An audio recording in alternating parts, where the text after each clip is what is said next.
ایک منٹ، ایک سیکنڈ ٹکا خان صاحب، آپ نے جو سوال کا جواب دیا، جو بیرسٹر گور صاحب نے بات کی، اس کی تو آگے میں ایکسٹینشن کروں گا.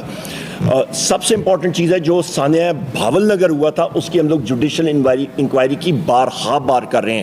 ایک امپارشل جوڈیشل انکوائری ہونی چاہیے، کیونکہ وہ جب جوڈیشل انکوائری ہوگی تو تب جو ہے اس کا جو آپ بات کر رہے ہیں یہ چیزیں سدباب ان کی ہوں گی. کیونکہ اس وقت جو حکومت وقت ہے یا پنجاب پولیس ہے، ان کو کمبل پریڈ یا ڈڈو پریڈ جو ہے وہ راس آنی شروع ہو گئی ہے. وہ اس چیز پہ خوش ہوتے ہیں، وہ نہ ہو تو ان کا ہاضمہ نہیں ہوتا بدقسمتی کے ساتھ. تو ہم لوگ چاہتے ہیں وہ ڈڈو پریڈ یا کمبل پریڈ نہ ہو اور آئین اور قانون کی بالادستی ہونی چاہیے. یہاں پہ ایک سیکنڈ میں یہاں پہ ایک ایڈ کر دوں، ایک سیکنڈ میں ایک بات ایڈ کر دوں. یہاں پہ آپ کے جو بیرسٹر گور صاحب بات کر رہے ہیں نا، وہاں پہ آپ کے 4 میڈیا کے صاحبان نے جو جرم کیا وہ آپ کو میں بتا دوں نا. رئیس دلاور صاحب GNN کے، ان کا کیمرہ بھی